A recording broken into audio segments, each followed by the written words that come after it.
Assalamualaikum warahmatullahi wabarakatuh. Selamat pagi anak-anak. Bagaimana kabar kalian hari ini?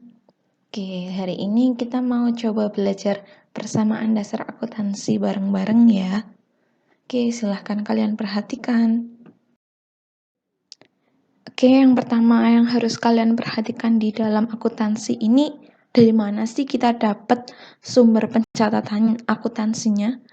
Otomatis kita harus punya buktinya ya. Buktinya apa? Yang pertama itu ada kwitansi. Kwitansi kalian mungkin sudah sering temui ketika di kehidupan sehari-hari ya. Kalau misalnya kalian beli sesuatu nanti ada pencatatannya dari siapa, untuk siapa, dan nanti dibubuhi tanda tangan dan jumlah besarannya dan keperluannya untuk apa. Lalu yang kedua ada nota. Nota ini biasanya berisi nota kontan yang pembayaran ketika kita membeli sesuatu itu langsung dapat buktinya. Nota kontan ini nama lainnya dari nota tunai. Yang ketiga, cek. Cek ini akan kalian temui ketika kalian mau mencairkan uang yang diberikan orang lain ke bank. Nah, ini jadi cek itu seperti bukti pembayaran untuk mencairkan dana yang diberikan oleh seseorang untuk membayarkan sesuatu, di mana cek tersebut harus dicairkan di bank yang dituju. Nanti besarannya berapa juga nanti bisa diambilnya di situ. Atau nama lainnya dari surat perintah pembayaran. Lalu yang keempat, ada faktur. Nah, faktur ini mungkin kalian jarang temui karena faktur ini merupakan bukti hutang yang diperoleh oleh pembeli jika si pembelinya itu membelinya masih hutang. Nah, nanti dapat buktinya itu namanya faktur. Biasanya kalau misalnya yang orang tuanya ini pedagang, ditinggali kayak semacam barang-barang gitu, nanti dapatnya faktur. Lanjut, yang kelima. Yang kelima itu ada nota debit. Nota debit ini bukti yang diperoleh ketika kita mengembalikan barang yang dibeli. Misal barangnya rusak atau cacat, nah nanti buktinya kita dapat nota debit. Yang keenam, nota kredit atau kredit memo. Nota kredit ini merupakan penerimaan kembali barang yang dijual. Jadi karena ada suatu pembeli yang mengembalikan barangnya, si penjual ini nanti dapat buktinya nota kredit menerima kembali barang yang telah dijual. Yang ketujuh, yang terakhir ya, memo atau memorial. Memo atau memorial ini suatu catatan khusus yang diberikan oleh pimpinan perusahaan ataupun manajemen tingkat atas. Dia itu memberikan catatan ke misalnya bagian keuangan untuk segera menyusun laporan keuangan. Seperti itu. Selanjutnya kita akan mempelajari klasifikasi akun atau rekening atau perkiraan. Jadi dikelompokin jadi apa aja sih akun di dalam akuntansi. Nah, di dalam akuntansi ini akun atau rekeningnya dibagi menjadi dua. Yang pertama itu ada akun real atau neraca. Akun real atau neraca ini akun yang bisa dikatakan itu dapat digunakan berkali-kali. Gak cuma sekali doang, tapi nanti kalau misalnya periodenya udah habis, kita bisa pakai akun lagi yang ada di situ. Nah, akun real atau akun yang terdapat di neraca ini terdiri dari aktiva atau nama lainnya dari harta, kewajiban, dan ekuitas atau modal. Oh ya, kewajiban itu nama lainnya dari hutang ya. Nah, jenis yang kedua, akun atau rekening, yaitu akun nominal atau akun yang terdapat pada laporan laba rugi. Nah, yang terdapat di dalam akun nominal atau laba rugi ini ada dua, yaitu pendapatan atau penghasilan dan juga beban. Apa itu beban? Kalau pendapatan otomatis kalian udah ngerti lah ya, pendapatan itu uang yang diperoleh dari kegiatan perusahaan kita. Lalu beban ini biaya yang harus dikeluarkan oleh perusahaan agar perusahaan tersebut tetap bisa berjalan. Nah, beban ini biaya yang harus dikeluarkan perusahaan. Nah, contohnya kayak biaya listrik, nanti dinamainnya beban listrik, bisa juga biaya gaji pegawai, beban gaji pegawai, dan nanti masih ada banyak lagi jenis beban yang lainnya, tergantung biayanya itu dikeluarkan untuk apa. Next, kita akan mempelajari isi dari akun real atau akun yang terdapat pada neraca. Nah, akun yang terdapat pada neraca ini dibagi menjadi 3. Ada aktiva atau harta, kewajiban atau utang, dan ekuitas atau modal. Kita mulai dari yang pertama dulu ya, yang harta. Harta ini kekayaan yang dimiliki oleh perusahaan. Yang pertama itu ada aktiva lancar atau aktiva lancar, current account. Ini harta yang sifatnya itu mudah dicairkan dalam jangka waktu kurang dari 1 tahun. Ini aktiva lancar. Lalu yang kedua, investasi jangka panjang atau long term investment. Long term investment ini investasi jangka panjang yang dapat dimiliki oleh perusahaan untuk jangka waktu lebih dari 1 tahun atau nama lainnya dari aktiva tidak lancar. Contohnya itu seperti saham, obligasi. Itu contoh dari investasi jangka panjang yang jangka waktunya lebih dari 1 tahun. Yang ketiga, yang C, aktiva tetap. Aktiva tetap ini kekayaan perusahaan yang sifatnya itu tidak mudah dicairkan dan dapat digunakan berkali-kali. Contohnya seperti peralatan, lalu mesin, kendaraan, itu aktiva tetap dari perusahaan. Yang terakhir di aktiva atau harta ini ada aktiva tidak berwujud. Aktiva tidak berwujud ini merupakan harta dari kekayaan perusahaan yang tidak dapat kita lihat. Contohnya itu hak kekayaan pribadi ataupun goodwill, nama baik dari perusahaan, itu merupakan aktiva tidak berwujud. Kita lanjut jenis yang kedua ya. Tadi udah harta, sekarang ke aktiva kewajiban atau utang, liability. Aktiva atau kewajiban utang perusahaan yang pertama dibagi menjadi utang lancar. Kewajiban otomatis harus dibayar. Nah, kalau utang lancar atau lancar ini, hutang yang harus dibayarkan dalam jangka waktu kurang dari 1 tahun, jangkanya pendek. Yang kedua, utang jangka panjang atau long term liability, ini hutang atau kewajiban yang harus dibayarkan oleh perusahaan dalam jangka waktu lebih dari 1 tahun. Contohnya seperti hutang ke bank, itu otomatis jangkanya lama ya, biasanya bisa 1 tahun, 2 tahun, dan seterusnya. Yang terakhir di akun real atau neraca, ini ada akun ekuitas atau modal. Akun ekuitas atau modal ini modal yang dimiliki oleh perusahaan. Ada dari modal pemilik, lalu modal pemilik ini biasanya disetorkan ketika awal perusahaan itu berdiri. Yang kedua, ada PRIV. PRIV ini apa? PRIV mungkin masih asing di telinga kalian. PRIV ini merupakan pengambilan untuk keperluan pribadi. Misalnya, ibu kalian punya warung ya. Nah, terus otomatis kalian juga ikut jaga warungnya dan ikut makan jajanan yang ada di warungnya. Artinya, PRIV ini pengambilan untuk keperluan pribadi. Jadi kita itu ngambil sesuatu di perusahaan atau di usahanya kita sendiri. Jadi PRIV ini akan mengurangi modal dari perusahaan ya. Kira-kira paham tidak ya?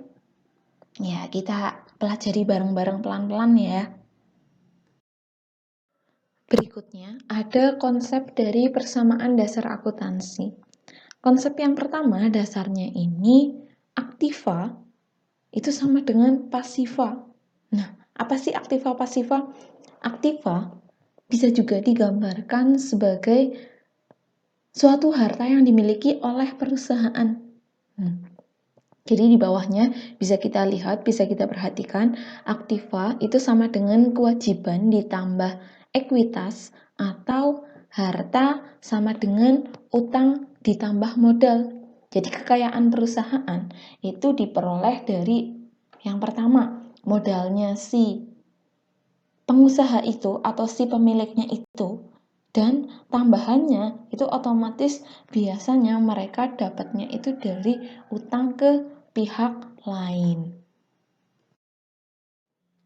Ya, sekarang kita mencoba ke contoh analisis pertama persamaan dasar akuntansi ya.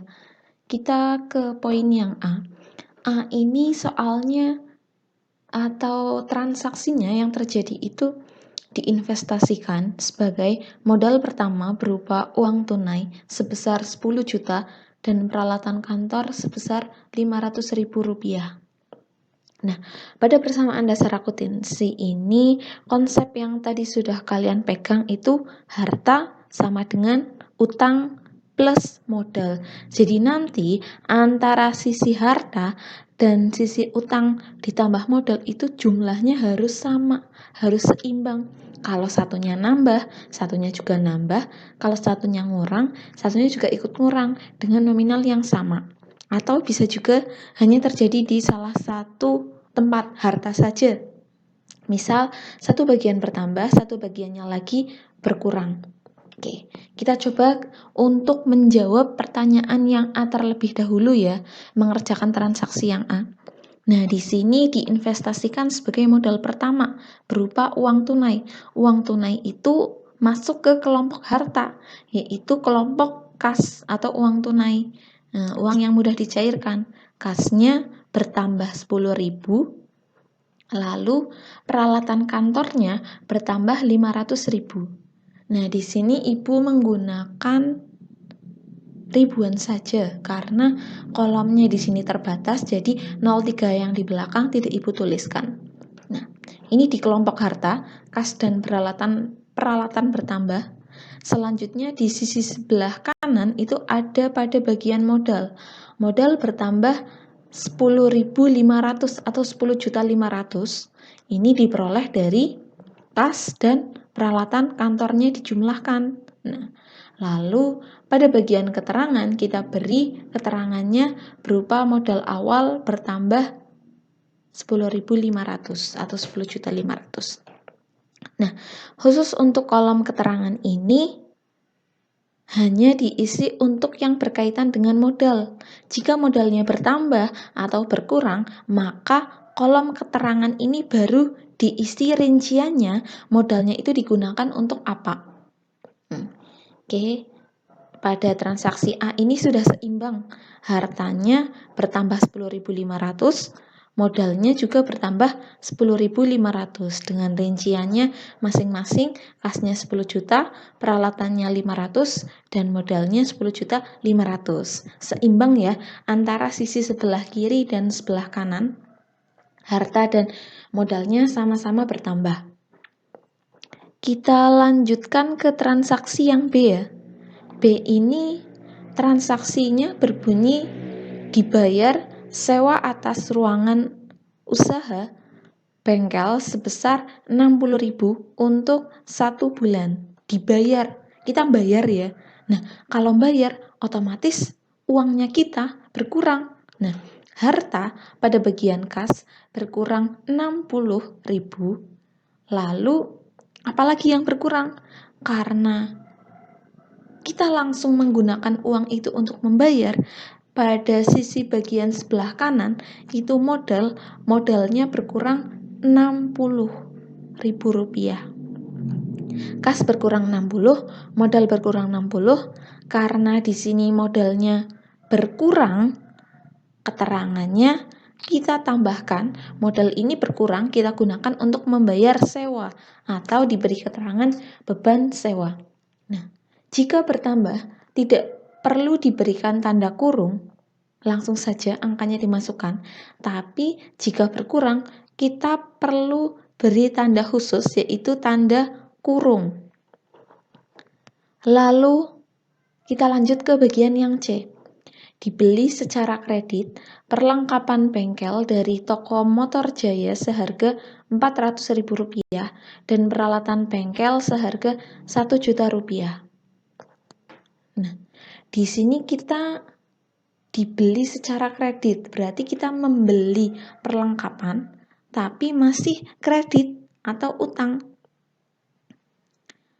Nah, pada bagian harta, karena kita membeli barang, perlengkapan bengkelnya bertambah 400, peralatan bengkelnya bertambah 1 juta, bagian harta. Lalu di sisi sebelah kanan, bagian hutang, utangnya bertambah 1.400.000. Kenapa bertambah 1.400.000? Karena kita ngutangnya itu 2 barang, perlengkapannya 400, peralatannya 1 juta. Nah, jadi di sini sisi sebelah kanan hanya berpengaruh pada utang, modalnya itu kosong karena tidak ada pengaruhnya. Kita lanjut ke contoh analisis yang kedua. Sebenarnya contoh-contoh yang Ibu uraikan ini ada di rangkuman kalian juga, cuma Ibu sajikan dalam bentuk yang berbeda di sini dalam bentuk PPT dengan voice ya. Kita lanjut yang bagian D. Bagian D ini ada transaksi diterima pendapatan atas jasa yang telah diberikan selama 1 minggu sebesar Rp1.600.000. Diterima pendapatan, dapat uang ya. Dapat uang masuknya kemana? Yang bagian harta kita masukin ke kas, nambah 1.600.000. Nah, bagian modal nambah juga 1.600.000 dengan keterangannya karena modalnya bertambah, yaitu pendapatan jasa servis. Kita lanjut ke bagian yang E. Yang E ini soalnya atau transaksinya berbunyi dibayar listrik dan air untuk bulan Agustus 2014 sebesar Rp200.000. Dibayar, berarti kita mengeluarkan uang. Hartanya atau kasnya, karena kita mengeluarkan uang langsung, berkurang. Kalau berkurang, masih ingat nggak sebelumnya? Kalau berkurang, diberi tanda kurung. Kasnya berkurang Rp200.000 dan modalnya berkurang Rp200.000. Dengan keterangannya apa? Kita mengeluarkan biaya tersebut atau mengeluarkan uang tersebut sehingga modalnya berkurang untuk membayar listrik. Keterangannya beban listrik. Kita lanjutkan ke bagian yang F. Transaksinya telah diselesaikan jasa servis kepada langganan dengan biaya sebesar Rp750.000. Jumlah tersebut difakturkan untuk ditagih. Nah, kita kan usahanya dalam bidang jasa bengkel, nyelesain servis. Nah, nyelesain servis, kita itu nggak mesti langsung dapet uangnya, tapi misalnya ditinggal dulu, mereka tuh naruh barangnya dulu, naruh barang yang kendaraan yang mau diservisnya dulu, otomatis di sini kita memberikan bukti berupa faktur, bukti utang. Bukti utangnya tapi buat si pelanggan. Nah, sedangkan kita itu yang nagih atau kita itu si piutang penagihnya. Piutang usahanya kita bertambah 750 dan modalnya kita juga bertambah 750. Kenapa modalnya bertambah? Karena kita sudah menyelesaikan jasa.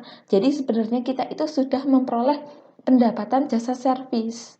Cuma di sini masih harus kita tagihkan, belum dapat uangnya langsung, makanya masuk ke piutang usaha. Kalau utang, kita yang wajib membayar, Kalau piutang, kita yang harus menagih karena kita si pemberi utang. Kira-kira paham nggak ya utang sama piutang? Kalau ada yang nggak paham, tanya langsung ke ibu ya. Oke, terakhir tadi kita sampai ke contoh analisis yang kedua A, B, C, D, E, F, dan terakhir ketemu sama yang namanya utang dan piutang. Semoga kalian paham deh apa tuh bedanya utang sama piutang. Kita lanjut ke bagian yang G.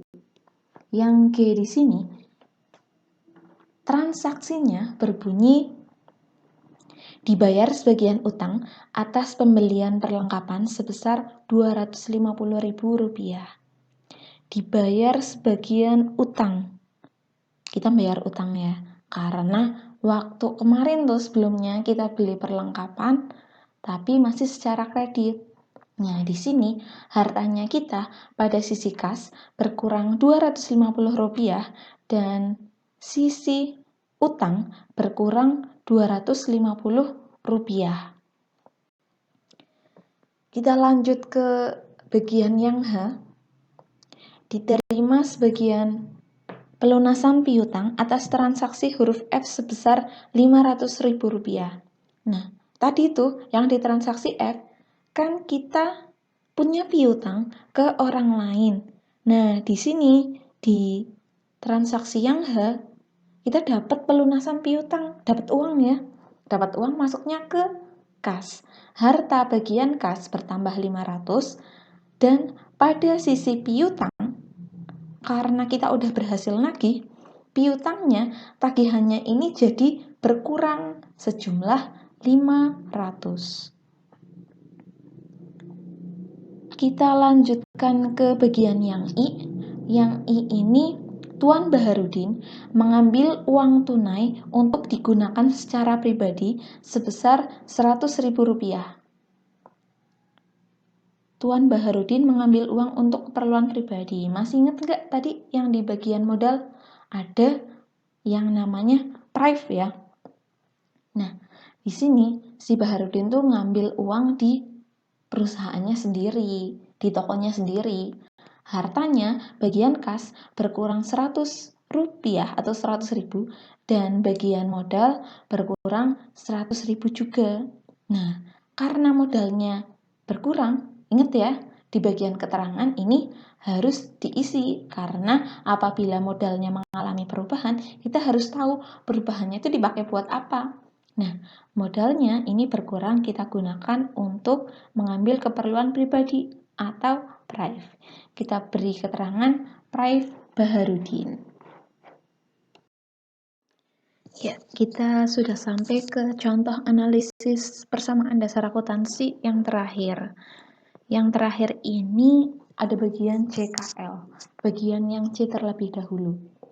Dibayar gaji pembantu bengkel untuk bulan Agustus 2014 sebesar Rp300.000 dan dibayar rekening telepon sebesar Rp75.000.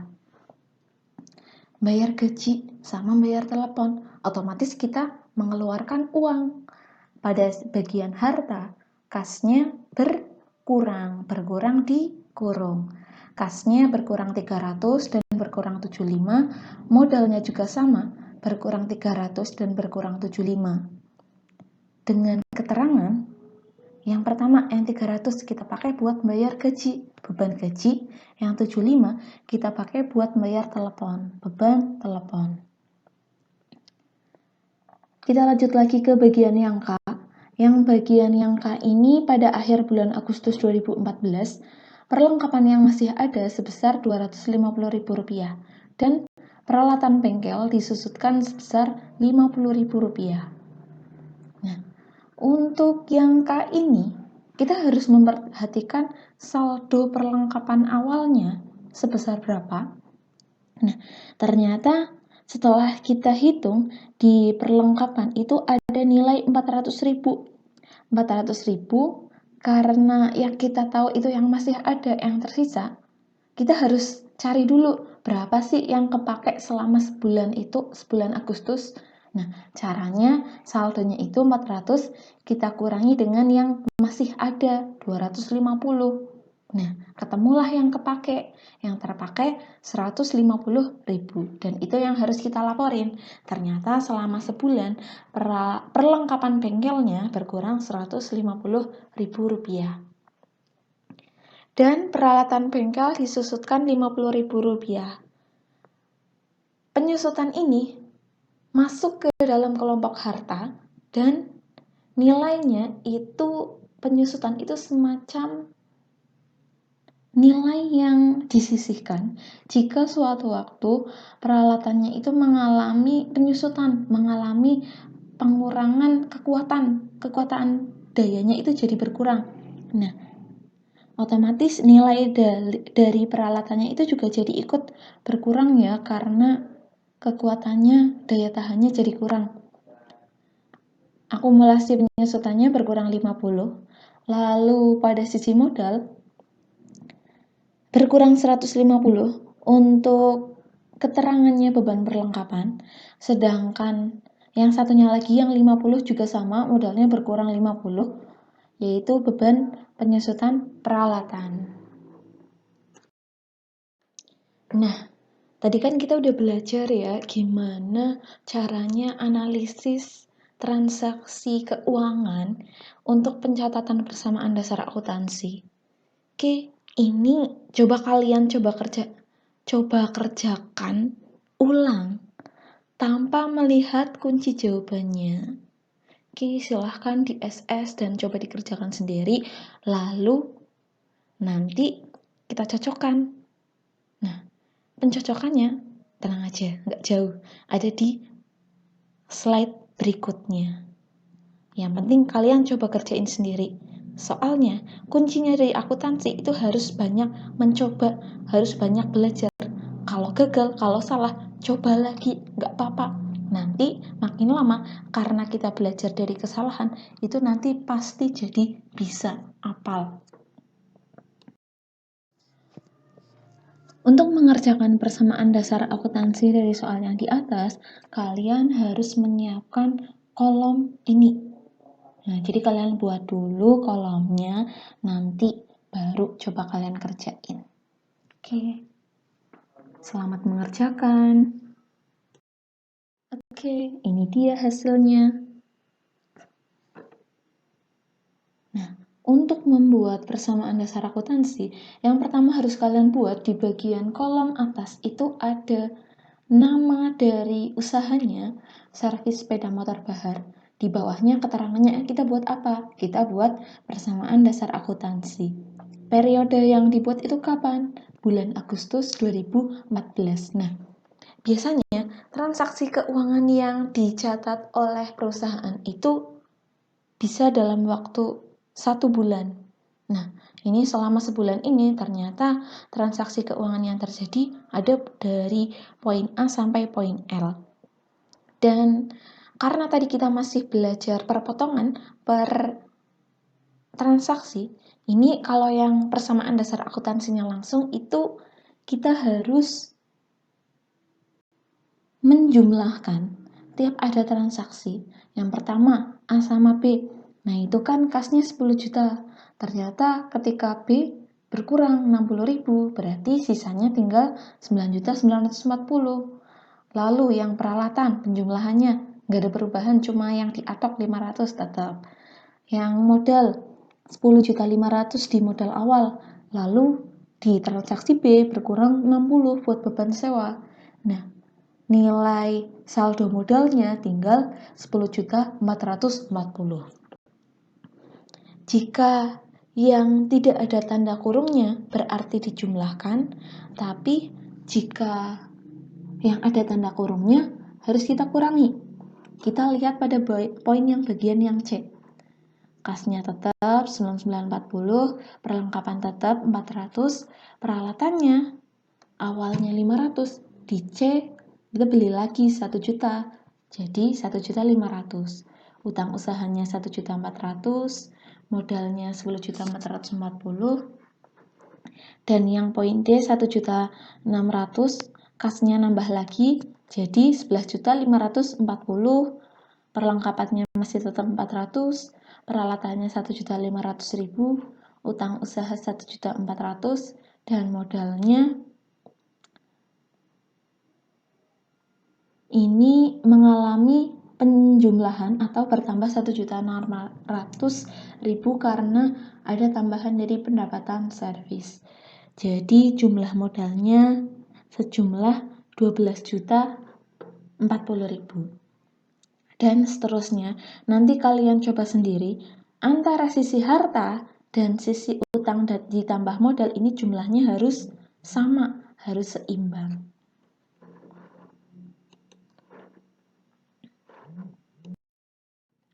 Ya, kita sampai di akhir sesi pelajaran ini.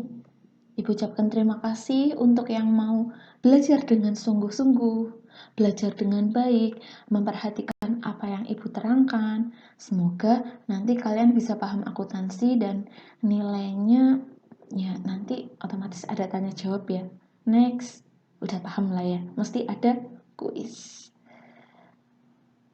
Oke, silahkan kalian belajar lagi sendiri sambil dibaca-baca materinya, rangkumannya. Ibu yakin kalian itu anak pinter, jadi kalian bisa mengatur waktu dengan baik dan bisa belajar dengan baik. Semoga proses yang kalian jalani dalam kegiatan pembelajaran di rumah ini bisa menghasilkan yang terbaik. Proses tidak akan mengkhianati hasil. Ibu tutup dulu. Wassalamualaikum warahmatullahi wabarakatuh. Semoga kalian sehat selalu. Ibu sayang kalian. Love you.